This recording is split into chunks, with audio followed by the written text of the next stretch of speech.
Déménagez en toute sérénité avec AGS, spécialiste du déménagement en Outre-mer. Numéro 1 dans les dom-toms, AGS offre des services de qualité. AGS expédie tous vos colis, conteneurs personnalisés ou partagés à des prix compétitifs et prend en charge le transport de votre véhicule depuis sa propre plateforme jusqu'à sa destination. AGS s'occupe de toute la documentation douanière. AGS, le meilleur conseil et le meilleur prix. Demandez votre devis gratuit sur notre site ags-déménagement.com. ags-déménagement.com.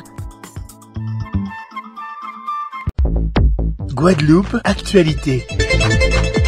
À la une de ce journal, la confiance au gouvernement de François Bayrou n'a pas fait preuve, en tout cas de confiance des députés. 364 contre 194 pour. Acter son gouvernement tombe. En Guadeloupe, aucun des 4 députés n'a apporté son soutien, à l'image de Max Mathiassin, membre du groupe Lyotte, qui réagit. Maurice Cécile.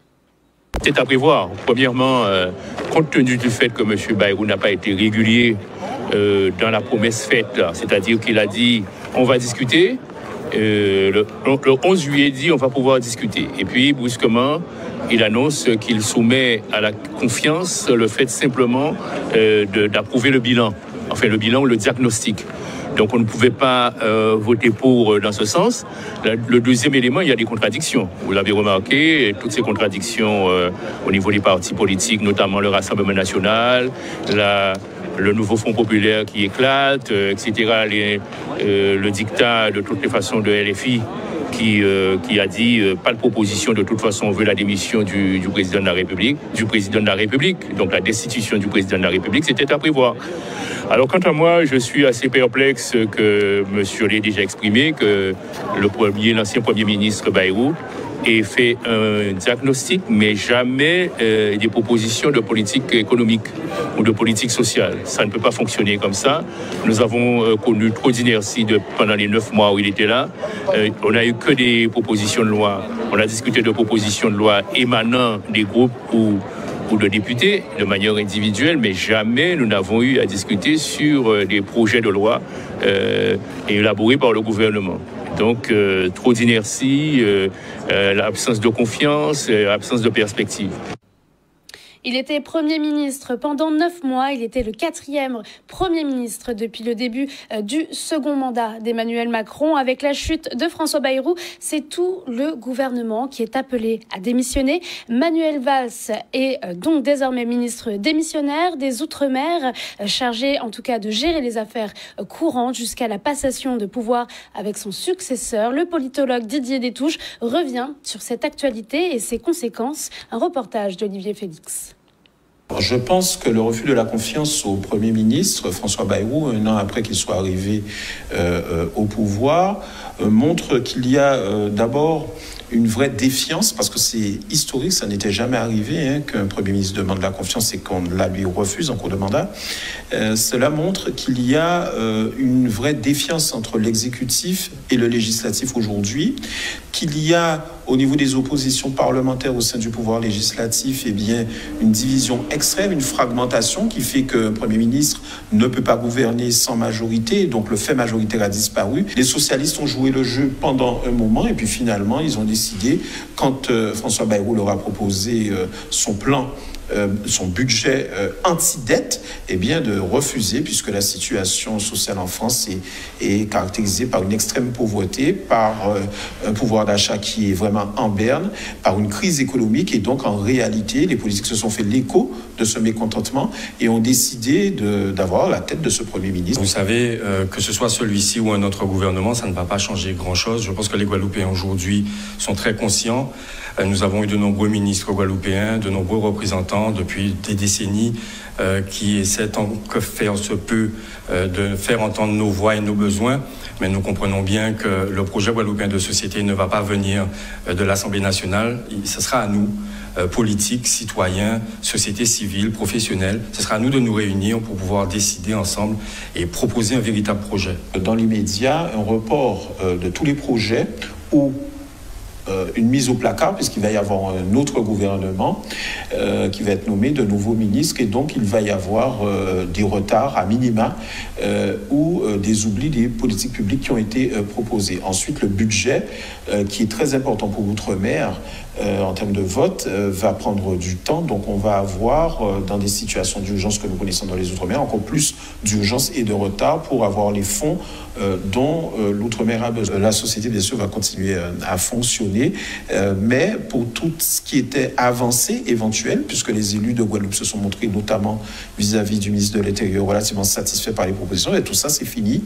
Il va falloir trouver d'autres propositions, donc ça va demander encore plus de temps. Et on sait que le dialogue aujourd'hui est important parce que nous sommes sur des dossiers d'évolution statutaire institutionnelle notamment, et que pour ces dossiers-là, il faut avoir un dialogue de confiance et de la stabilité. Or, cette instabilité qui devient chronique en France, de point de vue politique, va engendrer des difficultés, des obstacles supplémentaires. Le président du conseil départemental, M. Guy Losbar, a signé une tribune rappelant l'urgence de la crise d'eau. 3 mesures fortes sont mises en avant. Une promesse, en tout cas portée par le département et ses partenaires, avec l'objectif clair, impulser ces changements d'ici 6 mois. Un reportage signé Charlie Dagonia. J'ai proposé cette tribune de manière à ce que nous puissions régler définitivement ce problème. Le département va participer, va contribuer à l'investissement. Mais pour cela, il faut créer une structure, une SPL, c'est-à-dire où, avec la région, avec d'autres partenaires, les EPCI, on va déconnecter les investissements de l'exploitation du syndicat. Puisque qu'est-ce qui se passe aujourd'hui? Même si on met 10 millions ou 20 millions pour réparer la canalisation, les usines, parfois cet argent est utilisé pour d'autres activités compte tenu donc des problèmes de trésorerie. Donc, premier élément, séparer investissement de l'exploitation. Deuxième élément, concernant l'exploitation, il faut régler le problème. Tout le monde sait qu'il y a un effectif pléthorique au niveau donc du syndicat. Donc, c'est pour cela que je propose qu'il puisse y avoir un plan de départ volontaire, mais très rapidement, dans les 6 mois, de manière à ce que, au niveau de l'exploitation du syndicat, que nous n'ayons plus chaque année ce surcoût, et chaque mois plutôt. Troisième élément, c'est créer une régie autonome. Là, c'est déjà enclenché, nous avons formulé notre volonté, je sais qu'on puisse travailler de manière à déconnecter la gestion, l'exploitation de toute interprétation, de toute perception politique. Donc ce sont ces 3 mesures, une régie autonome, une création d'un SPL pour les investissements et bien sûr régler tous les problèmes de secours au niveau donc, du syndicat. Cela nécessite la contribution et la volonté de tous. Moi, en tant que président du département, je prends mes responsabilités. Et c'est pour cela que je dis que nous allons mettre une contribution financière chaque année. C'est pour cela aussi que nous avons lancé tout un ensemble donc, de marchés pour permettre que ces travaux soient réalisés très rapidement, puisqu'il faut que les Guadeloupéens retrouvent leur dignité par rapport à ce problème d'eau. Donc moi, en tant que président du département, je prends mes responsabilités pour les investissements, pour qu'il y ait ce départ volontaire et que nous ayons une gestion plus saine, et également la création donc d'une régie pour que l'exploitation soit déconnectée tout à fait. Et également, en même temps que les Guadeloupéens se rendent compte qu'il y a un certain nombre de travaux qui sont réalisés pour la canalisation, pour refaire la tuyauterie, pour réparer les usines. Donc, 2 aspects, investissement et exploitation complètement différentes. Mais parallèlement, il faut régler ce problème de sous-effectif. La colère gronde chez les parents d'élèves.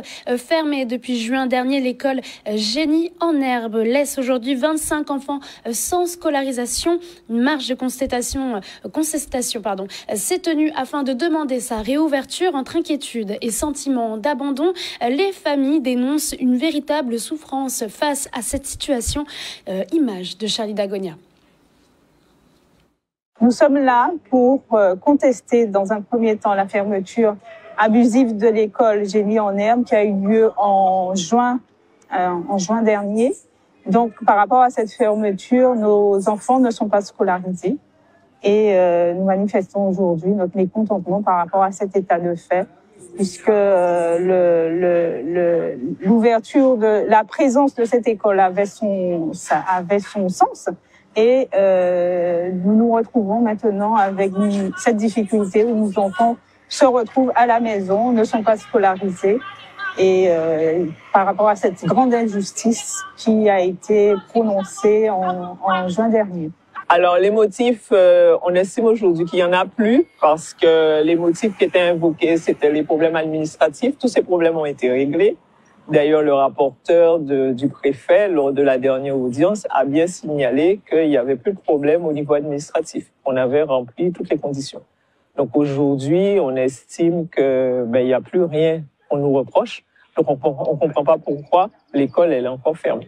C'est une grande souffrance. Ça demande une grande organisation, puisque nous sommes des parents qui travaillons et nos enfants se retrouvent mis sur les bancs de la société dans la mesure où ils se retrouvent sans possibilité d'intégrer le système scolaire, puisque ils ont, comme tous les enfants, ils ont droit à une scolarisation. C'est un droit élémentaire que les enfants soient scolarisés.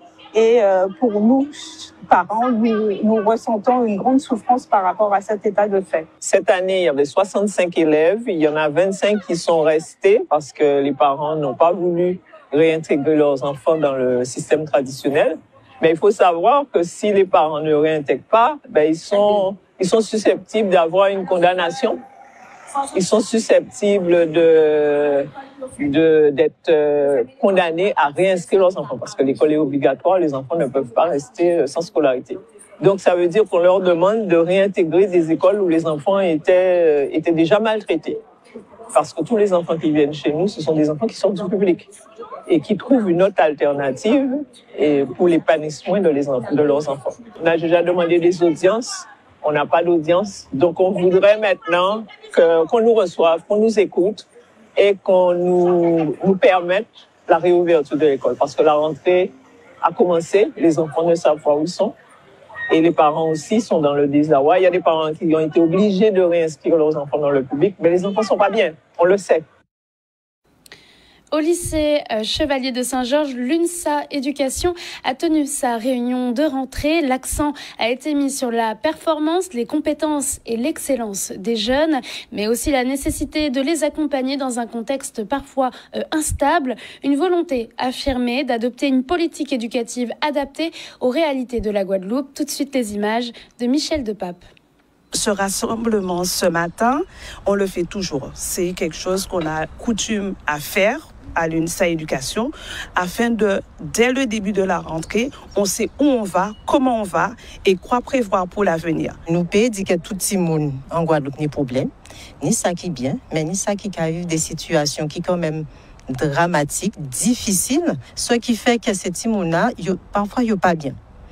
Ça peut être au niveau familial, mais ça peut être aussi en sein à camaraderie là. Donc, nous ni on l'eau petits jeunes adolescents qui, par définition, adolescence, y en voie de construction. Donc, ils cachent chercher quoi, ils cachent chercher construire.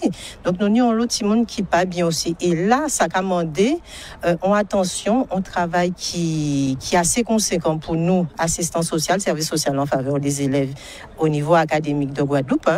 Et là, nous dit nous à 37, c'est pour l'ensemble à ces écoles-là. C'est l'école-là, pour ainsi dire, le second degré. Quel second degré, c'est l'école collège et lycée.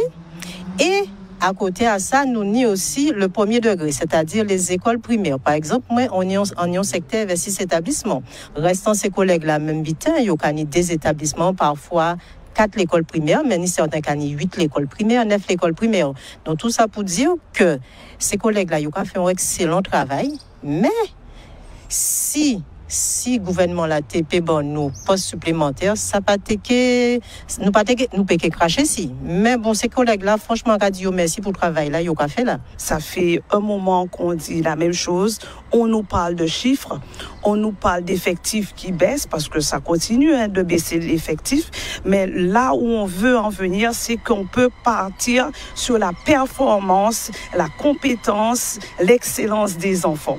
C'est-à-dire, nous savons que nous avons des jeunes qui sont réellement en difficulté, d'où l'accentuation des AESH dans les classes, parce que des fois, on se retrouve avec 3 AESH dans une classe, ce qui fait assez lourd, parce que si on a 26 et puis 3 AESH, ça nous fait un quota de 29 personnes dans une classe d'école avec, vous savez déjà, la chaleur, les conditions de travail. Donc, c'est des demandes qui sont récurrentes. Et là, on aimerait adopter une politique propre à la Guadeloupe.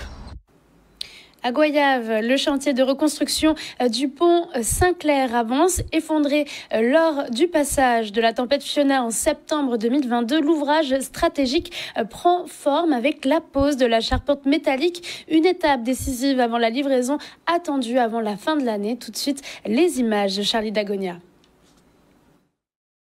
Nous arrivons au terme du chantier.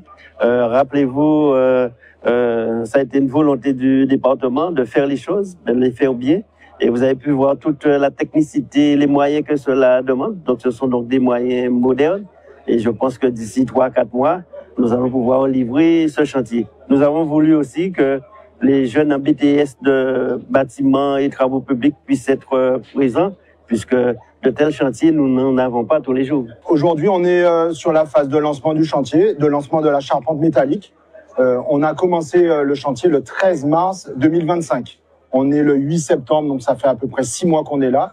Et on est à une phase importante pour lancer l'ouvrage, c'est-à-dire lancer la charpente et la positionner sur ses appuis définitifs. Voilà, la charpente fait 51 mètres de long, elle pèse à peu près 250 tonnes et elle va être déplacée par halage, par poussage. Les câbles que vous avez pu observer vont permettre de tirer, de positionner la charpente sur ses appuis définitifs et se déplacer d'à peu près 51 mètres. Tout à fait, au-delà de la structure, nous avons voulu que cela soit un pont moderne, mais qui prend en compte l'environnement, puisque, comme cela a été expliqué, il y avait donc de l'évacuation donc des eaux usées, nous en avons tenu compte. Il y avait aussi la traversée pour la retention concernant EDF, nous en avons tenu compte. Et puis, ce pont sera beaucoup plus large, puisque au-delà de 2 voies, il va y avoir une voie verte pour les piétons ou pour les vélos, de manière à être parfaitement en harmonie avec l'environnement, et surtout quand nous sommes dans le Nord Basse-Terre qui s'affiche comme un territoire de haute qualité environnementale. Pour moi, c'est très intéressant. C'est quelque chose de nouveau et ça m'inspire beaucoup de choses. Beaucoup de choses. Franchement, je m'y connais pas trop. Et donc, c'est quelque chose d'intéressant. Je trouve ça intéressant. J'apprends de nouvelles choses. Je suis là pour ça. Il y a 4 mois, j'ai participé à... Enfin, j'ai fait un stage ici il y a 4 mois. Donc, j'ai pu voir au moins l'avancement du chantier. Donc, étant au cœur du chantier, honnêtement, je peux très clairement, très bien, du jour au lendemain, me voir, travailler, devenir chef, conducteur ou... Oui, nous sommes dans les temps, conformément aux travaux prévus. Là, pendant 3 jours, ils vont glisser le pont. C'est 250 tonnes qui seront glissées de manière à ce que qu'il soit parfaitement sur la rivière. Et après, donc, les travaux vont se poursuivre. À Pointe-à-Pitre, l'association sportive et culturelle Banello a ouvert ses portes à la population, l'occasion de mettre en lumière ses activités et de partager ses valeurs fondamentales, l'esprit d'équipe, le dépassement de soi et la convivialité, avec une attention particulière portée sur le basketball. Tout de suite, les images de Michel Depape. Nous sommes devant la place de la mairie à Pointe-à-Pitre. Et nous sommes là dans le but d'organiser une journée porte ouverte afin de permettre à la population pointoise et même aux alentours de découvrir le Banello, ce que c'est le Banello, qui nous sommes, comment nous sommes ensemble à vivre notre sport que nous aimons, qui est le basketball. Eric Rima, il a été de notre première équipe formée. Hein? Et avec lui et avec les autres aussi, ceux qui ont suivi, nous sommes arrivés au sommet du basket guadeloupéen. C'est nous qui comptons jusqu'à maintenant le plus grand nombre de titres de champion. Et on continue, et on voudrait continuer. Tout part de mon père, hein. Ça passe, c'est grâce à lui que je suis dans le monde du basket, que je fais du basket aujourd'hui. C'est lui qui m'a mis dedans, c'est lui qui m'a... Voilà. J'ai toujours aimé le basket. À chaque fois, je voyais ma famille jouer. Ça m'a intéressé. J'ai fait une année d'essai avec la catégorie au-dessus de mon âge. Et j'étais plutôt bon, j'ai aimé, du coup j'ai continué. Et me voilà, mon but serait plutôt jouer en France, pouvoir gagner ma vie avec le sport. À l'époque, je rejoins le club du Bonello suite à une démarche de la correspondante actuelle qui m'a demandé de venir. Et depuis, je n'ai jamais quitté le club, donc j'ai joué. J'ai gagné des titres avec eux et ensuite je suis passé entraîneur et la passion est restée. Donc je retransmets ce qu'on m'a transmis quand je suis arrivé au sein du club. Donc les valeurs de la solidarité, de l'éducation, de l'entraide et de la passion surtout. Pour moi c'est une fierté de pouvoir être ici, présent, de montrer les valeurs du club, de pouvoir montrer à tous les passants, tous ceux qui viennent s'inscrire, c'est quoi le Bonello. Et pour moi c'est une grande fierté. Le week-end dernier, la ville de Bémao accueillait son village des associations, un rendez-vous incontournable depuis 2004 où parents et enfants sont venus découvrir et s'inscrire aux activités sportives, culturelles et artistiques et sociales proposées par les associations locales. L'occasion aussi d'échanger directement avec les acteurs associatifs qui font vivre le territoire. Tout de suite, les images de Vianney Valverde. Nous sommes là en fait pour le village d'inscription des associations où les parents viennent inscrire les enfants. Donc on a toutes les associations qui sont présentes, les associations du territoire.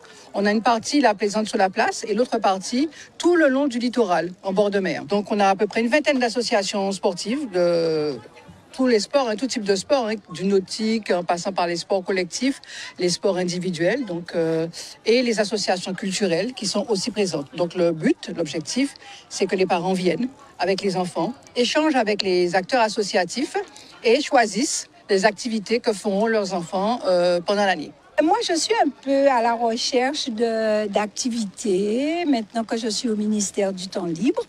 Et je souhaiterais bien pouvoir m'occuper davantage, faire du sport, parler l'anglais, les ateliers couture, évidemment, apprendre à danser le gros cas, parce qu'à l'époque, c'était pas tellement bien vu par nos parents. Et ça, c'est vraiment un rêve de jeune fille de pouvoir apprendre à danser le gros cas. Voilà, donc je suis venue voir ce qu'on nous proposait de bon. Si j'avais ces initiatives quand j'étais plus jeune, quand j'avais mes enfants en bas âge, et là on trouve tout. J'ai vu du soutien scolaire, j'ai vu énormément d'activités où on peut rapidement avoir toutes les informations. Ça, c'est important. C'est un rendez-vous qui existe depuis 2004. Et depuis 2004, chaque année, c'est le rendez-vous que les parents attendent pour inscrire les enfants. Une fois que la rentrée est faite, maintenant inscrire les enfants aux activités sportives, aux activités culturelles.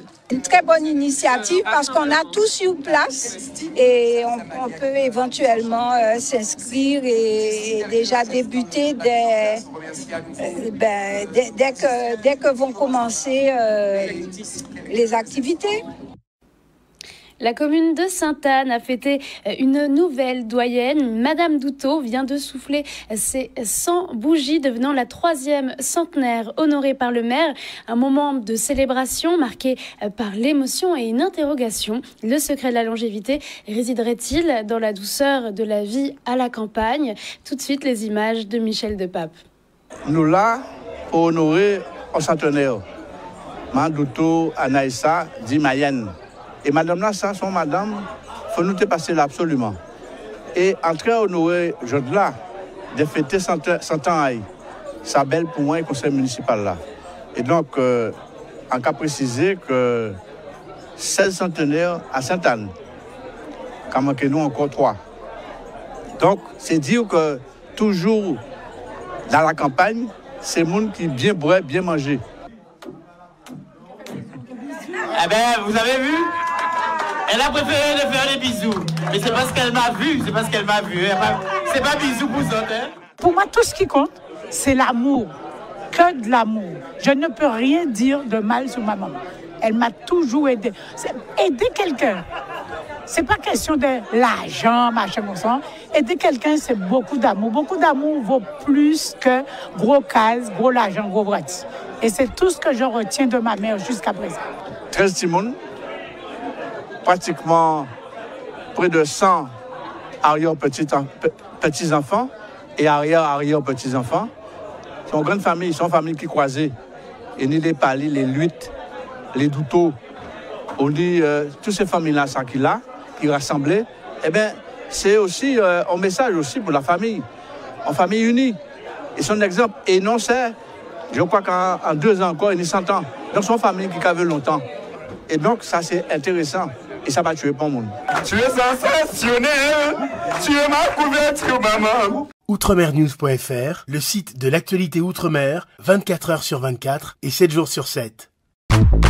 Retrouvez la chaîne Outremer News sur YouTube.